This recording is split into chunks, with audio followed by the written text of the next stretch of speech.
তখন ছিল গভীর রাত, আবার বাইরে তুমুল বৃষ্টি হচ্ছিল। আমি খাওয়া দাওয়া শেষ করে জানালার পাশে গিয়ে বৃষ্টি দেখছিলাম। ঠিক সেই সময় আনুশকাও আমার পাশে দাঁড়িয়ে দাঁড়িয়ে বৃষ্টি দেখতে লাগলো। কিছুক্ষণ পর ওর দাদি এসে আমাকে বলল, বাবা আজকে বৃষ্টি থামবে না, তুমি বরং আজকে আমাদের এখানেই থেকে যাও। যদিও আমার ভিতরে ভিতরে থেকে যাওয়ার ইচ্ছা, তারপরও উপরে বললাম, না দাদি, বৃষ্টি কিছুক্ষণের মধ্যে থেমে যাবে, আর থেমে গেলে আমি চলে যাব।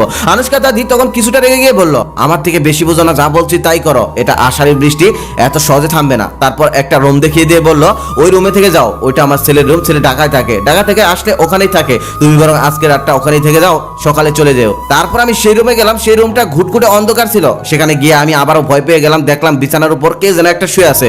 তারপর মোবাইলের আলো জ্বালিয়ে দেখি ওটা তো একটা কোল বালিশ। আমার এমন বোকামি দেখে আনুশকা ওদিক থেকে খিলখিল করে হাসছিল, আর তার হাসি দেখে আমার বোকামির জন্য আমি নিজেও লজ্জা পাচ্ছিলাম। যাই হোক, সেখানে শুয়ে পড়লাম, কিন্তু ঘুম আসছিল না। তারপর সারাদিনে আমার সাথে যা ঘটেছিল সেগুলোই ভাবতে লাগলাম। পরক্ষণে এবার মনে মনে ভাবলাম, আসলে আল্লাহ যা করে ভালোর জন্যই করে। আজকে যদি আমার সাথে এমনটা না ঘটতো, তাহলে আনুশকার সাথে আমার কখনোই দেখা হতো না। এত সুন্দর একটা মেয়েকে আমার কখনো দেখাই হতো না। এভাবে ভাবতে ভাবতে রাত 3টা বেজে গেছে। ঠিক সেই সময় আমার শরীরে একটা হাতের স্পর্শ পেলাম, অনেক ঠান্ডা একটা হাত। এই হাতের স্পর্শ পাওয়ার পর আমার শরীর একদম ভয়ে শীতল হয়ে গেল। ঠিক তখনই চিৎকার দিয়ে ফেলবো অমনি আনুশকা আমার মুখ ছাপিয়ে ধরে বলল, চিৎকার দেবেন না, চিৎকার দিলে দাদি উঠে যাবে, চলুন আজকে আমরা দুজনেই বৃষ্টিতে ভিজি। আমি ওর কথা শুনে কিছুটা অবাক হলাম, আবার মনে মনে তো এটাই চেয়েছিলাম। তারপর আমি উপরে বললাম, এত রাতে ভিজবো বৃষ্টিতে? তখন সে আমাকে বলল, বৃষ্টিতে ভিজার আমার রাত দিন কি, যখন ভিজবো তখনই তো মজা। যাই হোক, তখন আমরা দুজনেই বাইরে চলে গেলাম, আর বাইরে যাওয়ার পর বৃষ্টিতে ভিজতে লাগলাম। দূরে দু একটা বাস পড়ছিল, আবার প্রচন্ড বৃষ্টিও হচ্ছিল। আনুশকাকে তখন আমি বললাম, আচ্ছা বৃষ্টি আসলে কি তুমি এভাবে ভিজো নাকি? তখন সে বলল, আরে না, একবার ভিজেছিলাম তাই যে ঠান্ডা লেগেছিল, তারপর থেকে আর ভিজা হয়নি। আসলে আপনাকে আমার খুব ভালো লেগেছে, তাই আপনার সাথে একটু ভিজতে ইচ্ছে করলো, আপনি আমার হাতটা ধরুন প্লিজ, কোনো সংকোচ বোধ করবেন না। আমি তখন কিছু না ভেবেই তার হাতটা ধরে ফেললাম। আমি তখন আনুশকাকে বললাম, সত্যি বলতে আমারও তোমাকে ভালো লেগে গেছে। এই বলে আমি তাকে জড়িয়ে ধরতে গেলাম, কিন্তু সে আমাকে দূরে ঠেলে দিল।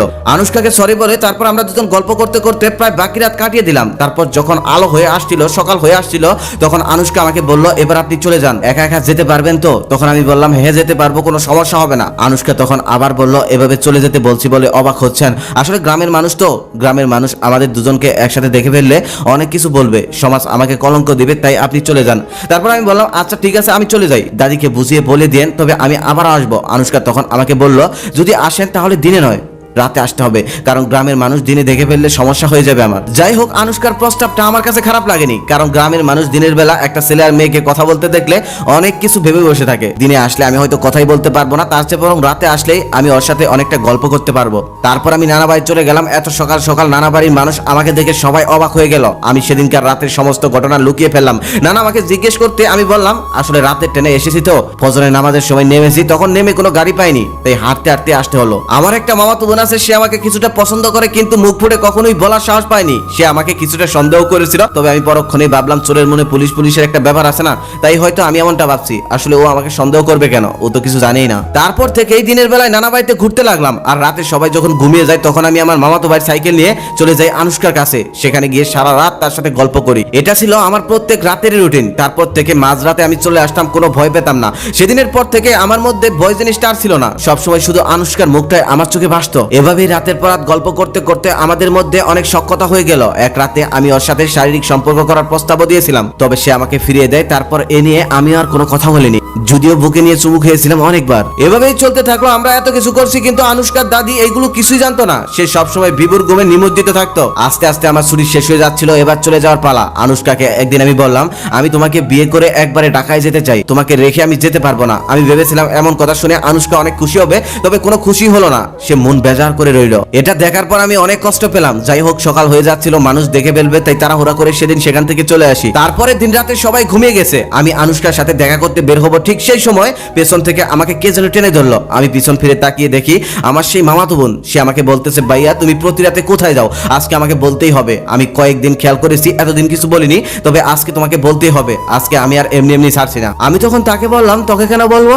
তখন সে মাথা নিচু করে বলল, তুমি হয়তো জানো না, আমি তোমাকে ভীষণ পছন্দ করি। তারপর আমি তাকে বললাম, আমাকে পছন্দ করে কোনো লাভ নেই, আমি একটা মেয়েকে অনেক ভালোবাসি, শোন সেই মেয়ের সাথে আমি দেখা করতে যাই। আমি তখন তাকে সমস্ত ঘটনা খুলে বললাম, আর বললাম, তুই যেভাবেই হোক নানিকে ম্যানেজ করে দেখ, কালকে আমি নানিকে সাথে করে নিয়ে আনুশকাদের বাড়িতে যাব।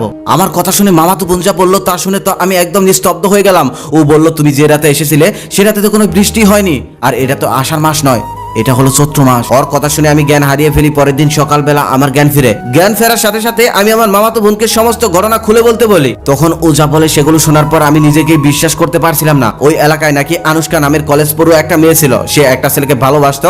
এক রাতে তারা ভালোবাসার মানুষ দুজন মিলে বৃষ্টিতে ভিজে। বৃষ্টিতে ভেজার পর মেয়েটার প্রচন্ড ঠান্ডা লেগে যায়, আর সেই ঠান্ডা থেকে 3 দিন পর মেয়েটা মারা যায়। মেয়েটা মারা যাওয়ার পর যে ছেলেটা মেয়েটাকে ভালোবাসতো, ভালোবাসার মানুষ হারানোর শোকে ছেলেটাও পাগল হয়ে যায়। আর তার বৃদ্ধ দাদি তার নাতিনকে হারানোর শোকে 3 মাস পরেই মারা যায়। তার বাবা ঢাকাতেই থাকতো, তবে মা ও মেয়ে মারা যাওয়ার পরে আর কখনোই গ্রামে আসেন না। আমার মামাতো বোনের মুখে এমন কথা শুনে আমার বিশ্বাস হচ্ছিল না। তারপর আমি দৌড়ে চলে যাই সেখানে যাওয়ার পর যা দেখি তা দেখার জন্য আমিও প্রস্তুত ছিলাম না। সেখানে গিয়ে দেখি সেখানে কোনো বাড়িঘর কিচ্ছু নেই। সেখানে একসাথে 2টা কবর, একটা নাকি আনুষ্কার, আরেকটা নাকি তার দাদির। পাশে আরেকটি কবর আছে, যেই কবরটাকে দেখিয়ে আনুষ্কা বলেছিল ওইটা আমার মায়ের কবর। আমি তখন হতবাক হয়ে গিয়েছিলাম। ঠিক তখনই দূর থেকে একটা অদ্ভুত পাখির আওয়াজ আসলো, আর সেই আওয়াজটা শুনে আমি অজ্ঞান হয়ে সেখানেই পড়ে যাই। তারপর ওই এলাকার মানুষ আমাকে সুস্থ করে আমাকে নানি বাড়ি পর্যন্ত পৌঁছে দিয়ে যায়। ওই এলাকার অনেকেই নাকি বৃষ্টির সময় ওই মেয়েটাকে ভিজতে দেখেছে। রাতে যাওয়া তো দূরের কথা, ওখানে ওই এলাকার মানুষ দিনেও কখনো যায় না। তারপর দীর্ঘদিন আমি মানসিক হসপিটালে ভর্তি ছিলাম। এখন মোটামুটি সুস্থ, তবে অন্ধকার দেখলে এখনো ভয় লাগে। ডক্টর বলে দিয়েছে আমি যেন একা একা অন্ধকারে কখনোই না থাকি, সব সময় আমার পাশে কেউ একজন থাকতে হবে। এই গল্পটা কতটা বাস্তব তা আমি জানি না, তবে যিনি লিখেছেন তিনি এটাকে 100% সত্যি বলে দাবি করেছেন। আপনাদের কাছে কি মনে হয় কমেন্টে জানাবেন। আর হ্যাঁ, মানুষ মৃত্যুর পর কখনোই ফিরে আসতে পারে না, তবে কখনো কখনো অবগাতে মানুষ মারা গেলে সেখানে জিনেরা ওই মানুষের রূপ ধরে ঘুরে বেড়ায়, মানুষকে ভয় দেখিয়ে থাকে।